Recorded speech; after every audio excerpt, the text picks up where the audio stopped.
மாணவ நண்பர்கள் அனைவருக்கும் வணக்கம். நான் உங்கள் பொன்வேல் பாண்டியன். இந்த பதிவில் நம்ம பார்க்க போறது இந்திய கடற்படையின் புதிய தலைமை தளபதி. சரிங்களா?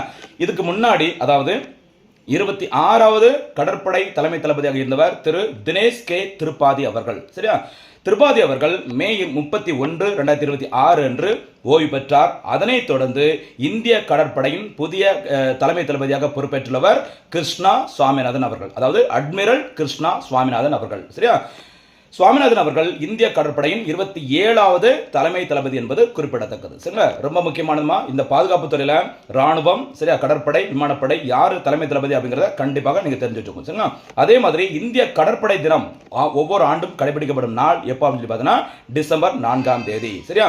1971ஆம் ஆண்டுல இந்தியா பாகிஸ்தான் போர் ஏற்பட்ட டைம்ல, சரியா, பாகிஸ்தானுக்கு சொந்தமான அந்த கடற்படை கப்பல்களை இந்திய கடற்படையானது வெற்றிகரமாக சுட்டு வீழ்த்தினாங்க. அந்த டேட் தான் டிசம்பர் 4ஆம் தேதி. அதை முன்னிட்டு டிசம்பர் 4ஆம் தேதியானது இந்தியாவில் தேசிய கடற்படை தினமாக கடைபிடிக்கப்பட்டு வருகிறது. இன்றைய பதிவிற்கான கேள்வி: இந்திய கடற்படையின் புதிய தலைமை தளபதி யார்? இந்திய கடற்படை தினம் எப்போது கடைபிடிக்கப்படுகிறது? பதில்களை கமெண்ட்ல சொல்லுங்க, ரிவிஷன் பண்ணுங்க, தேர்வில் வெற்றி பெறுங்கள். நன்றி.